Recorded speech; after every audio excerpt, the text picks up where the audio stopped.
All right.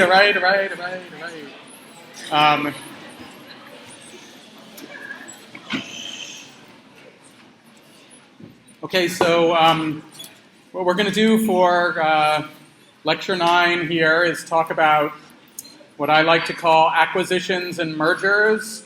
This is basically examples of how organisms acquire functions or properties not by inventing them themselves, but by taking the functions that exist in some other organism and integrating them into their own system. And we're going to talk about two kinds of examples of this. One that we've talked about a little bit before, but I'm going to go into more detail on it. And that involves endosymbiosis, the origin of the organelles, the mitochondria and chloroplast, and then a tiny bit of a preview for topics that will come up later in the course of other types of endosymbiosis. And that's generally a strategy that eukaryotes have used throughout their evolution to acquire functions that they do not have themselves. And then an alternative to that for acquiring functions is a common activity of, in particular, bacteria and archaea. And that's rather than bringing another organism into themselves, they just bring part of the genome of another organism into themselves. And that's called lateral gene transfer, or sometimes lateral DNA transfer. And throughout the lecture today, we're going to basically be covering these four interrelated key concepts. So a key concept that we've already seen a few times and we will continue to see is that different parts of a cell, or different parts of the genome of a cell, can have different histories. So the representation of the evolutionary relationships among organisms as a single bifurcating tree with only vertical evolution, that is, only parents giving branching to descendants, is not a perfect representation of the evolution of life. And there are many cases where branches cross, such that different parts of a genome or a cell can have multiple histories. And in eukaryotes, the number one example we see of this are these endosymbiotic events, like with the mitochondria and chloroplast. And in bacteria and archaea, the main example we know of and we will talk about is this process of lateral gene transfer. These are both mechanisms by which the different parts of a cell or a genome can have different histories. And a fourth key concept that we will give examples of today is really important for anything about evolution, but also important for the rest of the course, which is that I'm going to present models or theories about particular evolutionary scenarios to describe past events. And then we don't just, observe features of organisms and come up with an explanation and think we're done. We have to test that theory against alternative theories until we come up with the one that, is the better theory. This is sort of the equivalent of the parsimony character reconstruction or the parsimony tree reconstruction, but this is going to be a little bit more complex because it'll involve not just sort of branching patterns among organisms, but actual historical evolutionary events. And the way we test this is by looking at data that we might have from taxa or other pieces of information. So I'm going to do this first with a simple case. The case involves the evolution of mitochondria, which we've already talked about a little bit. I'm just going to go into that in a little more detail today and talk about some of the models and some of the evidence that supports one model versus another. So remember, the mitochondrion is an organelle found throughout eukaryotes. It is this membrane-bound compartment where in many species ATP is generated. And I've already mentioned this theory, but I'm going to mention it again. There's a theory that was proposed actually originally in the early 1900s by a few Russians who got then subsequently mostly ignored by history and was reproposed in the 1960s by Lynn Margulis, and then has become the generally accepted model for the evolutionary history of the mitochondrion. And the model goes as follows, that there was a ancient cell in the lineage leading up to the common ancestor of eukaryotes. This cell had its own genome, and it had some type of cell envelope, a membrane around it. It did not, at some point, it did not have a cell wall. Maybe in the past, its ancestral state may have been to have a cell wall, as the model that the book sort of shows suggests, but eventually it lost the cell wall. That's going to be important when it undergoes a process to bring in other cells inside of it. This cell may have been on a branch after the separation of the archaeal common ancestor from the eukaryotic common ancestor. This lineage engaged in some type of interaction, a symbiosis. Symbiosis means living together. We will talk in the second lecture today about different types of symbiosis, but it's just living together with a free-living alpha proteobacteria. That's a class, the alpha group within a phylum, the Proteobacteria, which is one of the many different groups of bacteria. So I mentioned before that this, to have this model work, there have to have been many different lineages of bacteria already in existence. So there was this sort of just interaction, and at some point, what we're going to call the host cell brought inside of it via feeding, phagocytosis, or some type of engulfment, which is a common strategy of these amoeboid eukaryotic cells. If they don't have a cell wall, they can wrap their membrane around all sorts of particles. The membranes will fuse at the opposite end, and then you have a particle that's inside of your cell now, surrounded by the membrane here. So here's the proteobacteria inside the cell. So when it's symbiont inside of a cell of another organism, that's called an endosymbiosis. Endo for inside. So it's surrounded by the host membrane and then surrounded by, at least originally, the gram-negative cell envelope, because proteobacteria are gram-negative, so there's an outer membrane, a peptidoglycan cell wall, and an inner membrane.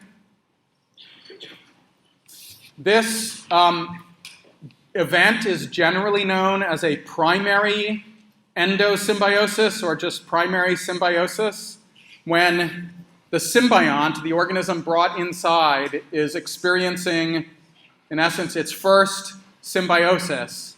That's called a primary symbiosis. We're distinguishing them here because we'll see other secondary and other types of symbioses later. So at some point, the DNA of the host cell was compartmentalized inside a nucleus. It's unclear from any of these models whether that happened before the symbiosis with the proteobacteria or after. So we can draw it either way. After this happened, the proteobacterium that lived inside of this cell eventually lost many of its features and became mutually dependent upon each other, a so-called mutualistic symbiosis. And this became the mitochondrion. It threw away some of its outer envelope, threw away the outer cell membrane, threw away the peptidoglycan cell wall. And this here, this cell that looked like this, in this model is considered to be the ancestor, a common ancestor of all eukaryotes. That is, we had bacteria, archaea, dividing into different lineages, and then somewhere along the branch leading up to the eukaryotic common ancestor, this symbiosis happened and the nucleus originated. And if we zoom in here, that cell gave rise to all of the major lineages of eukaryotes. however many there are. Here I just drew 5. There are 7, as we talked about in the book. There are probably many more that aren't covered there, but this was the ancestor of everything, every eukaryote. That's the model, okay? So now let's slowly sort of look at what this model would predict. So given that model, what would we expect an evolutionary tree of genes to look like if we took those genes out of the nuclear genome of these eukaryotes here? We would expect that tree to look like the rooted tree that I talked about before with archaea and eukaryotes as sister taxa. That's the model tree to show the relationships of the eukaryotic nucleus to bacteria and archaea. And that is, in essence, what we see. So the model is consistent with that. That's sort of built into part of the model. So what would we expect the evolutionary tree to look like for genes that are taken out of the mitochondria? Now remember, or the mitochondrial phylogeny, however we build it, but we'll see in a minute that we're going to do it with DNA. But the predicted tree for the mitochondrial part of eukaryotes should look something like this. If mitochondria came from a symbiosis with a particular lineage of bacteria, then the mitochondrial portions of the cell, if we build an evolutionary tree of them, should show a monophyletic group of eukaryotes within the middle of bacteria. If this was the common ancestor of eukaryotes, yeah? But doesn't endosymbiosis, isn't endosymbiosis not the same thing as inheritance? Like, it's not the same thing as the bacteria just passing the genes on to eukaryotes, right? No, so what happened with the model for the endosymbiosis is that you have this cell that had, let's say, a nucleus, and it brings inside of it a bacteria. Much of the time, that's what white blood cells do all the time, that's what amoeba do all the time. They eat those cells that they bring inside, and when they have offspring, the offspring don't get any representative of that cell. This model is a little different. I haven't gone into all the details here, but the model here is that through that mutualistic symbiosis, somehow, they now co-regulate transmission to offspring. So all offspring of that original cell get a nucleus and a mitochondria. Or they're going to be sick. And in fact, you can see this in the lab even today. You can force certain types of yeast, for example, to lose their mitochondria. They're not very happy. So it probably took millions of years for this to become a tight mutualistic symbiosis until eventually it was such that they always transmitted both the nucleus and the mitochondria to the offspring. Does that make sense? Yeah, but don't mitochondria have their own DNA?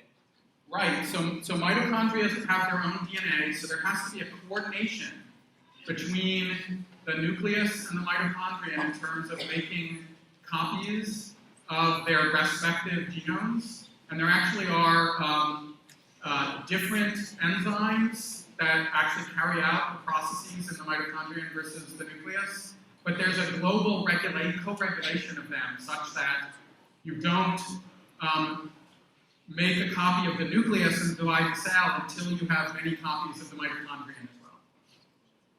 And this was a billion or so years ago. We don't really know the exact details of how this works now, but we will talk about later in the class. There are many more recent endosymbiotic events in other eukaryotes, and we can study them to try and understand how these might have evolved. Excuse me? Yeah? Were you saying the first one was not supported by this? No, this tree is for the nuclear part of the genome. So there are two parts to the cell that have DNA. The nucleus, the nuclear part of the genome should follow the evolutionary tree of the host cell, and then the mitochondrial part of the genome should follow the evolutionary tree of that symbiont that was brought inside.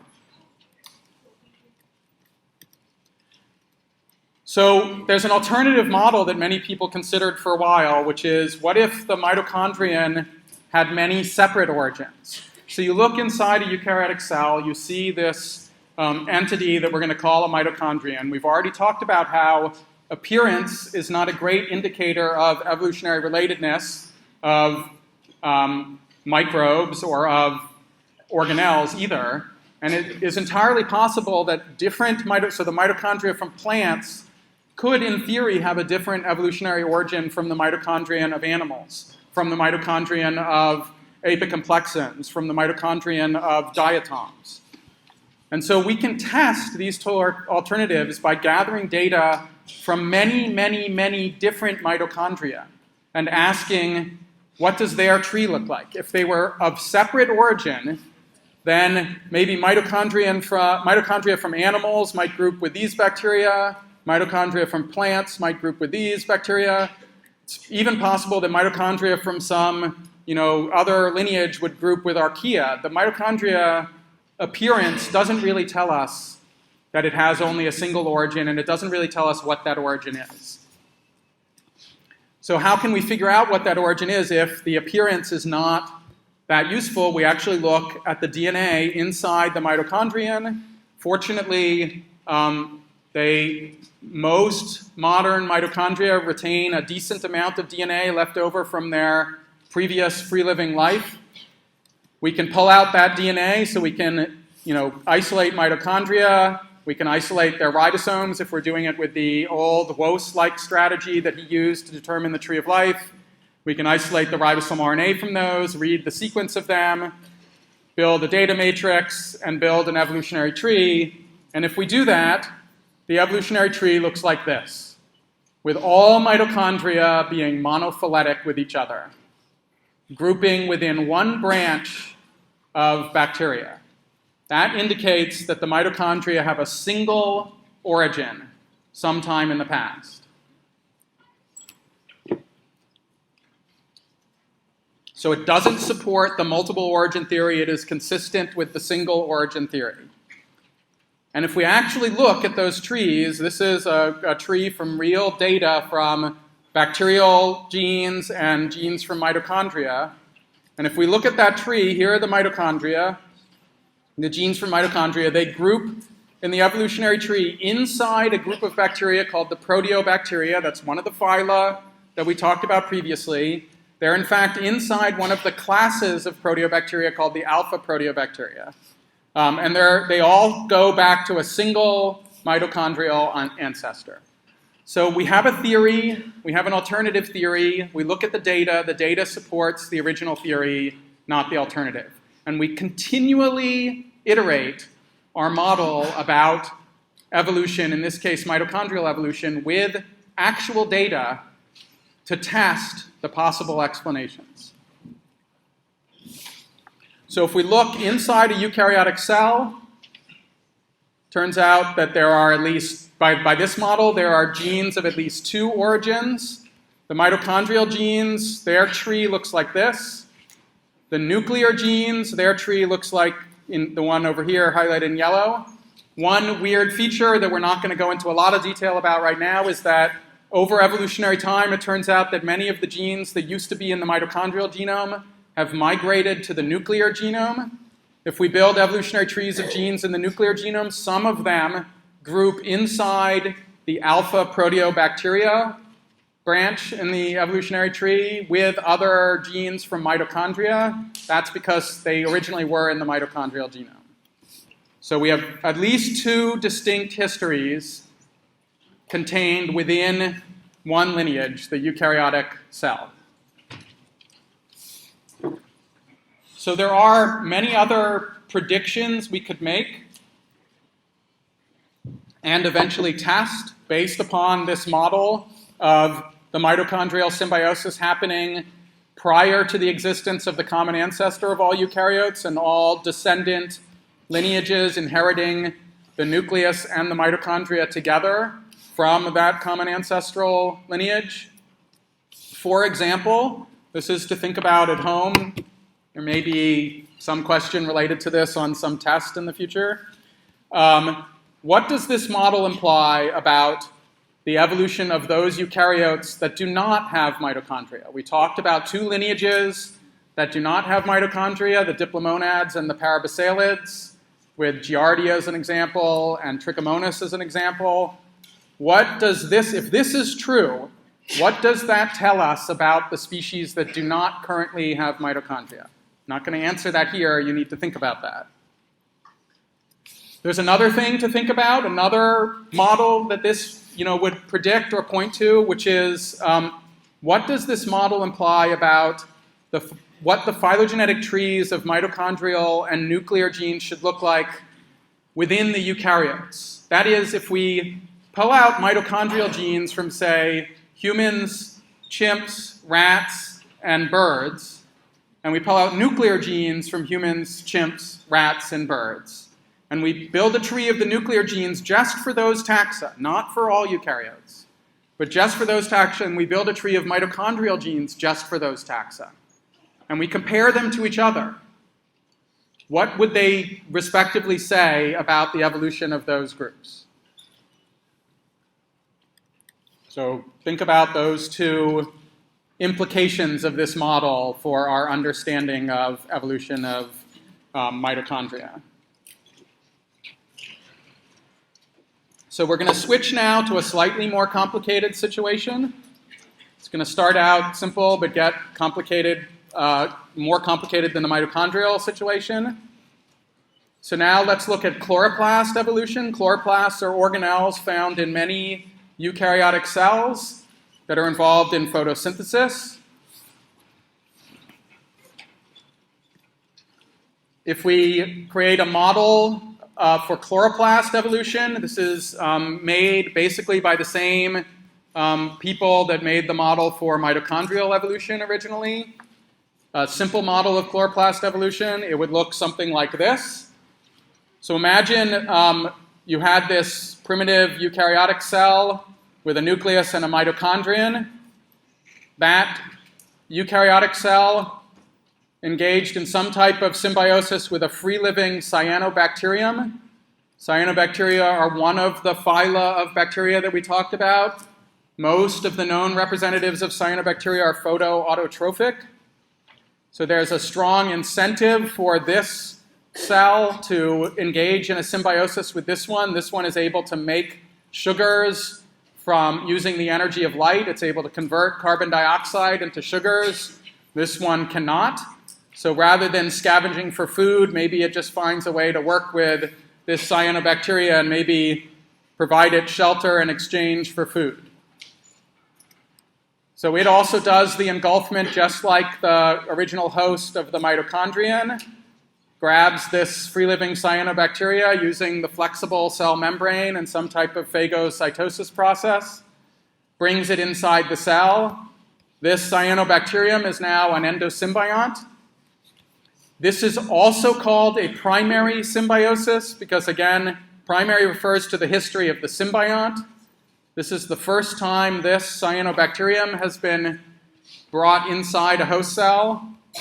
So it's the primary symbiosis in the evolution of this particular symbiont. That eventually became the chloroplast. So if we go back to the question that was asked about mitochondrial inheritance, this symbiosis eventually developed to the point where they were co-regulated with each other. The nucleus and mitochondria were already copying themselves and transmitting their traits to the descendant cells, and now it has to coordinate the copying of the chloroplast and its genome and transmitting those traits to the descendant cells, but eventually that got figured out, and we have mutualistic symbiosis. And again, like with the mitochondrion, some of these outer coatings got thrown away over evolutionary time. Cyanobacteria are gram-negative, just like proteobacteria. That is, they have an outer membrane, a thin peptidoglycan cell wall, and an inner membrane. The outer membrane probably got thrown away. I mentioned before that there is one lineage that currently their chloroplast has peptidoglycan. So in some lineages, the peptidoglycan cell wall was not thrown away. And in many others, it was thrown away, and only the inner membrane was kept until you have basically this, something like this in some of the photosynthetic eukaryotes. So again, if this model is correct, what should the phylogenetic trees look like? for the different components of this cell. We already talked about what they should look like for the mitochondrion. If the tree if it had a single origin, right, the nucleus should still look the same. The nuclear genome got the same ancestry as the nuclear genome from our previous model, so it should look like this. The chloroplast genes, if it was a single symbiosis with a bacterium, should group in evolutionary trees. All the chloroplast genes should group together now with a cyanobacterial lineage rather than a proteobacterial lineage. If there were multiple origins of the chloroplast, it should look something like this, the same general model for what I showed for multiple origins of the mitochondrion. Seems entirely possible that different eukaryotes could have engaged in symbioses with different bacteria that are photosynthetic to eventually lead to chloroplasts. How do we figure this out? Again, appearance is misleading as to the evolutionary relationships. And again, fortunately, chloroplasts retain DNA in them, left over from their previous free-living lives. We take that DNA out, use the same approaches that I talked about before with mitochondria or with free-living bacteria and archaea, build an evolutionary tree. And this is what it looks like. All chloroplasts show up in one branch of this tree. They are monophyletic, and they evolve from within the cyanobacterial phyla. So that's consistent with the single origin model, not the multiple origin model. If you care, this is zoomed in inside a tree of just some 40 of the known lineages of bacteria, just to remind you that there's a lot of bacterial diversity out there, and the grouping of this within one branch of the cyanobacteria tells us a lot of information about the biology of plastids, because we can now compare to cyanobacteria rather than to the many other lineages of bacteria that are out there. So if we look at a cell that has chloroplast, mitochondria, and a nucleus, it has a complicated evolutionary history with at least three different histories. The mitochondria tree looking like this, the chloroplast tree looking like this, the nuclear tree looking like this. I don't show it here, but just as mitochondrial genes stream into the nucleus, so do chloroplast genes. So the nuclear genome of these organisms will have a... All right.